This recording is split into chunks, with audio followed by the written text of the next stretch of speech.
Hello everyone, welcome back to my channel. So last video में हम लोगों ने डिस्कस किया था एग्जाम्पल 9.6 एंड इस वीडियो में हम लोग डिस्कस करेंगे एग्जाम्पल 9.7। अब देखिए ये एग्जाम्पल क्या कहता है। The local authorities in a certain city install 10,000 electric lamps in a street of city. So किसी भी सिटी की एक रोड है जिसपे 10,000 इलेक्ट्रिक लैम्प्स को सेट किया गया है। If these lamps have an average life of 1000 burning hours with standard deviation 200 hours।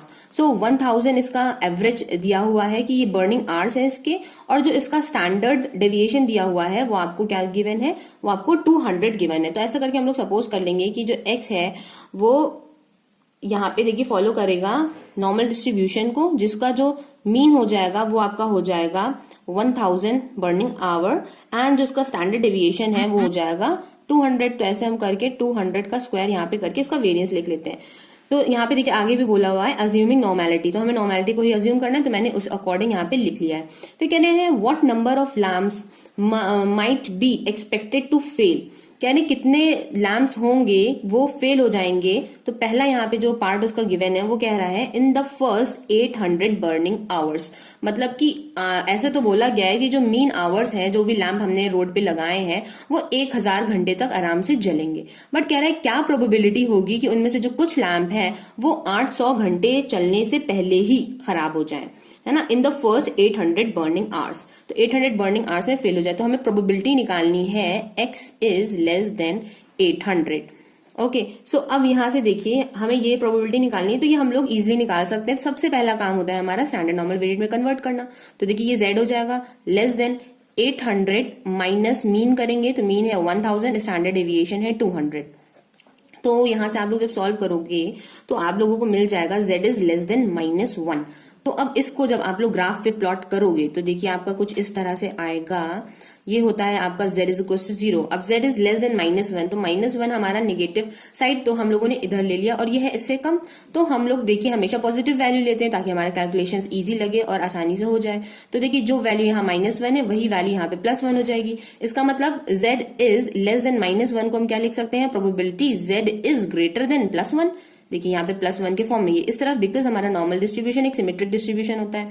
तो z इज ग्रेटर देन +1, इसको निकालना है। अब हमें पता है कि इतना पोर्शन जो है इसकी प्रोबेबिलिटी 0.5 होती है। तो इस 0.5 में से अगर हम लोग दिस पोर्शन, ये पोर्शन है, इसको सब्ट्रैक्ट कर दें तो हमें हमारी रिक्वायर्ड प्रोबेबिलिटी मिल जाएगी। देन हम लिख सकते हैं 0.5 minus probability z lies between 0 से 1, कुछ इस तरह से लिख देंगे। देन ये क्या हो जाएगा 0.5 माइनस, अब ये वैल्यू आपको टेबल से देखनी पड़ेगी कि जो 1 है वो वैल्यू कहाँ पे आ रही है, तो उसके करस्पॉन्ड जो यहाँ पे आपको वैल्यू मिलेगी वो मिलेगी आपको 0.3413। जब आप लोग इसको सॉल्व कर लोगे तो आएगा 0.1587, जो कि आपका हो जाएगा प्रोबेबिलिटी निकली है। अब इसे आपको क्या करना पड़ेगा, इसे आपको मल्टीप्लाई करना पड़ेगा 10,000 से, बिकॉज हमें देखिए ये निकालना था कि 800 आवर्स तक जलने के बाद जो भी हमारे लैम्प्स हैं वो फेल हो जाए, उनकी प्रोबेबिलिटी क्या होगी। तो अप्रॉक्स ये आ रही है आपकी प्रोबेबिलिटी, और वो कितने लैम्प्स होंगे, तो वो लैम्प्स निकालने के लिए हमें इसे 10,000 से मल्टीप्लाई करना पड़ेगा। तो जब हम इसको 10,000 से मल्टीप्लाई कर देंगे तो हमारा जो फाइनल आंसर है वो आ जाएगा 1587। तो ये हो जाता है हमारा फाइनल आंसर। सो अब देखिए हम लोग करेंगे इसका सेकंड पार्ट। देखिए सेकंड पार्ट कहता है कि बिटवीन 800 टू 1200 बर्निंग आवर्स। तो अगर हम लोग यहाँ से देखिए पूरा क्वेश्चन पढ़ें तो ये कहता है what number of lamps must be expected to fail between 800 to 1200 burning hours. मतलब कि वो कितने एक्सपेक्टेड नंबर ऑफ लैम्प्स होंगे जो कि 800 से 1200 आवर्स तक जलने के बीच में ही क्या हो जाएंगे, फेल हो जाएंगे। तो देखिए सबसे पहले तो हम तो 800 से 1200 के बीच में जो बर्निंग आवर्स हैं इनके, इसमें ही फेल हो जाने की हम लोग प्रोबेबिलिटी निकाल लेते हैं। तो देखिए यहाँ पे हम लोग लिख देंगे probability 800 less than x is less then 1200। तो हम लोगों ने देखिए इसको नोट डाउन कर लिया है। नाउ अब हमारा सेकंड काम ये होता है कि हम लोग इसको कन्वर्ट करते हैं स्टैंडर्ड नॉर्मल वेरिएट में। तो देखिए स्टैंडर्ड नॉर्मल वेरिएट में कन्वर्ट करने के लिए इसको सबसे पहले हम लोग क्या करेंगे, सब्ट्रैक्ट करेंगे इसको मीन से। तो इसका जो मीन गिवन है वो 1000 है, एंड जो इसका स्टैंडर्ड डेविएशन है वो इसका है 200। देन ये जो बीच वाला टर्म है ये हमारा स्टैंडर्ड नॉर्मल वेरिएट z में कन्वर्ट हो जाएगा। देन ये हो जाएगा हमारा 1200 minus 1000 upon 200। Is equal to probability. अब जब आप लोग इसको सॉल्व करोगे तो ये आ जाएगा आपका -1 less than z less than 1 आ जाएगा। तो यहाँ से आप लोग देख सकते हो, अगर मैं इसका ग्राफ आपको प्लॉट करके दिखाऊं तो ये होता है आपका z इज इक्वल टू 0। तो आपका लेफ्ट हैंड साइड पे होता है z is equal to -1, then right hand side पे होता है z इज इक्वल टू 1। तो मतलब ये जो प्रोबेबिलिटी है आपकी ये -1 से +1 के बीच में लाई कर रही है। तो देखिए हम लोग इसको लिख सकते हैं 2 times probability 0 is less than z is less then 1, because अब आप लोग अगर इसके राइट साइड देखो और इसके जो लेफ्ट साइड का पोर्शन देखो वो दोनों ही सिमेट्रिक हैं आपस में, और ये दोनों एरियाज जो हैं आपके वो इक्वल हो जाएंगे। तो इसलिए हम इसको 2 टाइम्स करके भी लिख सकते हैं। तो 2 टाइम्स 0 से 1 तक हम लोगों ने इसको इस तरह से लिख लिया। तो अब देखिए यहाँ पे जो प्रोबेबिलिटी z लाइज बिटवीन 0 से 1 है, तो इसकी वैल्यू हमें देखनी पड़ेगी टेबल से। तो जब इसकी टेबल से वैल्यू देखेंगे y की 0.3413, और इसको जब आप लोग सॉल्व कर लोगे इसकी वैल्यू आ जाएगी 0.6826। तो यहाँ पे हो जाता है आपका ये प्रोबेबिलिटी फाइंड हो जाती है। अब हमें निकालना है एक्सपेक्टेड नंबर ऑफ लैम्प्स कितने होंगे। तो देखिए टोटल हमने जो लगाए थे स्ट्रीट पे वो 10,000 लैम्प्स हमने लगाए थे। अब 10,000 लैम्प्स लगाए थे और ये उन लैम्प्स के फेल होने की प्रोबेबिलिटी है जो कि 800 से 1200 आवर्स के बीच में फेल हो रहे हैं। तो इस प्रोबेबिलिटी को हम लोग जब 10,000 से मल्टीप्लाई कर देंगे तो यहाँ से हमें पता चल जाएगा कि कितने लैम्प्स ऐसे हैं जो कि 800 to 1200 आवर्स के बीच में जलते जलते ही फेल हो जाएंगे। तो जब इसको आप लोग सॉल्व कर लोगे तो आ जाएगा 6826 इसका आंसर। नाउ अब देखिए जो इसके बाद ही देखिए आपको बोला गया है एक पार्ट ए है। सो ये देखिए यहाँ पे इसका जो पार्ट ए है वो कहता है after what period of burning are, मतलब कि कितने टाइम बर्न होने के बाद ये जो आपके बल्ब्स हैं उनमें से 10% बल्ब जो है वो आपके फेल हो जाएंगे। तो इसका मतलब ये है कि या एग्जैक्टली यहाँ पे आपको दिया हुआ है कि 10% जो बल्ब्स हैं वो फेल हो जाएंगे। दैट मीन्स 10% को अगर आप लोग पॉइंट में कन्वर्ट करोगे तो ये 0.10 आ जाएगा। और what period of burning are, तो मतलब मोस्टली हमें जो इसकी रेंज है वो यहाँ पे निकालनी है। तो देखिए यहाँ पे हम इसको क्या लेंगे, x यहाँ पे हम लोग लेंगे x is less then x1। अब देखिए हमने इसमें लेस देन का साइन क्यों लगाया है, तो यहाँ पे आपको ध्यान रखने वाली बात ये है, अभी देखिए हम लोग यहाँ पे ऐसा भी सोच सकते थे कि x पीरियड जो है वो हमारे अगर बल्ब जो है वो चले x पीरियड तक वो जलते रहे, मतलब कि x आवर्स तक हमने उनको जलाया, बट जैसे ही x जो है इस कैपिटल X की वैल्यू इससे ग्रेटर हुई तो वो बर्न हो गए। लेकिन वो कंडीशन जो है अगर आप उस तरह से सोचेंगे तो वो चीज गलत हो जाएगी। कैसे गलत होगी, तो वो देखिए इस तरह से गलत हो जाएगी, बिकॉज आपको पता है कि z इज इक्वल टू 0 आपका ये सेंटर में होता है, इतनी जो प्रोबेबिलिटी होती है वो आपकी 0.50 होती है, और इसके बाद की भी जो हाफ पोर्शन होता है वो भी आपका 0.50 होता है। तो यहां से देखिए x की वैल्यू है लेस देन 1।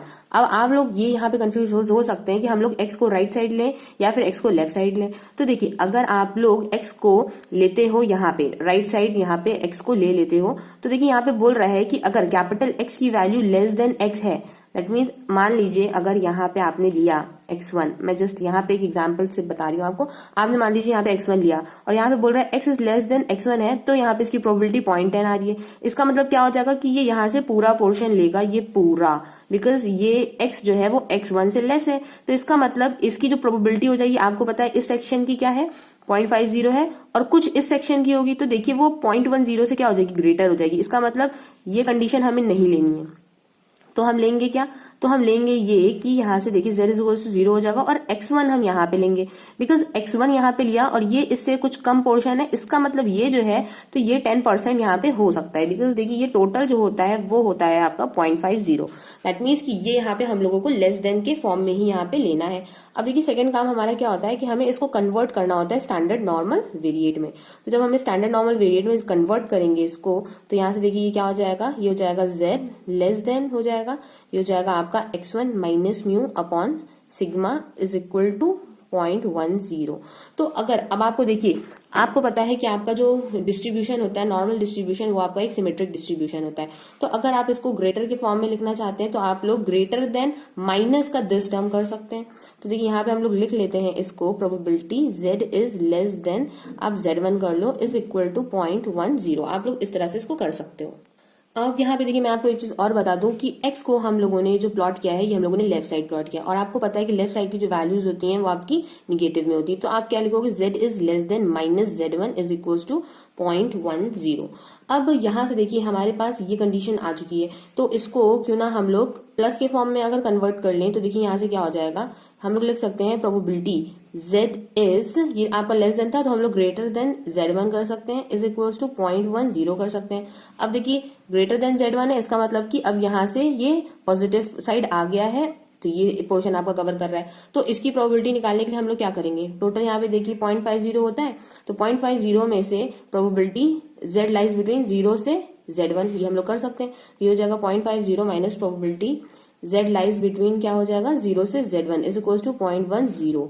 अब यहाँ पे देखिए हम लोग जब इसको सॉल्व करेंगे तो probability 0 is less than z is less than z1 is equal to 0.40, ये कुछ इस तरह से आ जाएगा। अब देखिए आपके क्वेश्चन में गिवन है ये कि प्रोबेबिलिटी जो आपकी z है अगर वो 0.128 से लेके लाई करता है 0.128 माइनस 1.28 से लेकर प्लस के 1.28 के बीच में लाई करता है, तो उसकी वैल्यू होती है 0.80। तो यहाँ से देखिए हम लोगों को इसकी प्रोबेबिलिटी निकालनी होगी। क्वेश्चन एग्जाम में आपके इस तरह से गिवन हो सकता है, तो यहाँ से आपको निकालनी होगी कि आपकी क्या हो सकती है वैल्यू। तो देखिए इसको हम लोग इस फॉर्म में लिख सकते हैं, देखिए ये दोनों ही सेम क्वांटिटी है बट अपोजिट साइड्स में है, तो इसको हम लोग लिख सकते हैं 2 times probability 0 is less than z is less than 1.28 is equal to 0.80। जब आप इसको सॉल्व करोगे ये हो जाएगा probability 0 is less than z is less than 1.28 और ये आपका क्या हो जाएगा, ये हो जाएगा 0.40। तो यहाँ से आप देख सकते हैं ये 0.40 ये 0.40 में आ गया है। तो अगर आप इन दोनों को कंपेयर करो यहाँ से, ये देखिए तो यहाँ से आपको z1 की वैल्यू जो है वो आपको क्या मिल रही है, तो देखिए z1 की जो वैल्यू है हमारी वो हमें क्या मिल रही है, वो हमें मिल रही है 1.28। तो देखिए ये हमारी z1 की वैल्यू आ जाती है ना। अब देखिए हम यहाँ पे z1 की वैल्यू को सब्स्टिट्यूट कर देंगे। अब देखिए z1 हमने क्या सपोज किया था, माइनस का x1 माइनस 1000 अपॉन 200। देखिए यहाँ से हमने इसका मीन सब्ट्रैक्ट कर दिया एंड जो स्टैंडर्ड डेविएशन था वो हमने यहाँ से सब्ट्रैक्ट कर दिया, इज इक्वल टू 1.28। तो जब आप इसको सॉल्व करेंगे तो आपका जो आंसर होगा वो आ जाएगा 744। तो यहाँ से डायरेक्टली आपकी जो x1 की वैल्यू थी तो वो आप लोगों ने यहाँ से फाइंड कर ली है। इसका मतलब ये हुआ कि अगर x1 की जो वैल्यू दी, इतने आवर्स तक जो बल्ब्स हैं आपके स्ट्रीट लाइट्स हैं वो जल जाएंगे, तो उसके बाद जो 10% होंगे उनमें से वो क्या हो जाएंगे, फ्यूज हो जाएंगे। अब इसी तरह से देखिए आपका जो पार्ट बी है इसमें, तो पार्ट बी गिवन है। पार्ट बी आपका क्या कहता है, what period of burning hours would you expect that 10% of the lamps would still be burning। अब 10% of the lamp जो है वो क्या है, इस मतलब अभी तक वो बर्न ही कर रहे हैं। तो अब देखिए यहाँ पे हमें क्या निकालना है, probability x is greater then x2 is 0.10। अब देखिए यहाँ पे हमने ग्रेटर देन x2 लिया है, तो ये साइन हमने लिया है, तो इसका मतलब हम अगर ये ले रहे हैं तो हम कहाँ पे प्लॉट करने वाले हैं, तो देखिए ग्राफ से ही हम सब कुछ समझ लेते हैं। z is equal to 0। अब देखिए x2 को हम यहाँ पे नहीं ले सकते बिकॉज ग्रेटर की बात करेगा तो ग्रेटर का मतलब ये पूरा पोर्शन आ जाएगा, और ये पूरा पोर्शन आने का मतलब क्या हो जाएगा कि 0.50 से भी बड़ा, बट यहाँ पे 0.50 से कम है, इसका मतलब हम इसको राइट साइड ही प्लॉट करेंगे। तो यहाँ पे ये मान लीजिए हमारा ये x2, पहले तो देखिए हम इसको स्टैंडर्ड नॉर्मल वेरिएंट में कन्वर्ट कर ले तो सब ईजी हो जाएगा। देखिए जब हम यहाँ से मीन माइनस करेंगे, स्टैंडर्ड डेविएशन से डिवाइड करेंगे तो ये z में कन्वर्ट हो जाएगा, और ये आपका क्या हो जाएगा x2 minus mu upon sigma is equals to 0.10। इसका मतलब probability z is greater than z2 is equal to 0.10। Then यहाँ पे है आपका z is equals to z2 और ये पोर्शन कवर करता है इतना वाला जो कि है आपका 10%। अब यहाँ से देखिए हमें क्या करना है, हमें इसको सॉल्व करना है। तो देखिए इसको सॉल्व करने के लिए हम क्या कर सकते हैं, 0.5 में से माइनस कर दें, z लाइज बिटवीन दिस, मतलब ये शेडेड पोर्शन, जब इस पूरे में से ये शेडेड पोर्शन माइनस करेंगे तो ये चीज हमारी आ जाएगी 0.50 minus probability z lies between 0 से z2 is equals to 0.10। Then ये हो जाएगा 0.50 माइनस का 0.10 is equals to probability 0 z lies between z1 से z2। अब जब आप इसको सॉल्व करोगे तो ये हो जाएगा 0.40। ये देखिए यहाँ से ये आपकी वैल्यू आ जाती है। अब जब इसको देखिए हम लोग कंपेयर करेंगे, जैसे हम लोगों ने अपने ऊपर वाले क्वेश्चन में कंपेयर किया था, यहाँ से आप लोग देख सकते हैं, ये देखिए बिकॉज ये आपका क्वेश्चन में गिवन है हिंट में। तो जब इसको और इसको अगेन हम लोग कंपेयर करेंगे तो यहाँ से z1 की ही वैल्यू हमें क्या मिल जाएगी, 1.28, z2 की सॉरी। तो z2 इज इक्वल टू हमने क्या लिखा, z2 इज इक्वल्स टू हमने लिख लिया हमारी जो वैल्यू थी 1.28, बिकॉज यहाँ पे हमने पॉजिटिव में ही रेट किया था तो z2 को हमने यहाँ पे पॉजिटिव में ही रखा है। एंड z2 की वैल्यू क्या थी हमारी, x2 माइनस म्यू। अब म्यू की वैल्यू हम लोग 1000 है, 1000 लिख ली। एंड सिग्मा की वैल्यू क्या है हमारी 200, वो हमने लिख ली इज इक्वल टू 1.28। जब आप लोग फाइनली इसको सॉल्व करोगे तो यहाँ से जो x की वैल्यू है वो आ जाएगी 1.256। तो हम लोग ये कह सकते हैं कि इतने आवर्स के बाद जो हमारे 10% लैम्प्स होंगे वो तब भी क्या होंगे, जलते ही रहेंगे। ये हो जाता है हमारा फाइनल आंसर। आई होप कि आप लोगों को ये क्वेश्चन और इसका सोल्यूशन समझ में आया होगा, और अगर आया हो तो मुझे कमेंट बॉक्स में कमेंट करके जरूर बताइएगा। Thank you for watching my video. Have a nice day.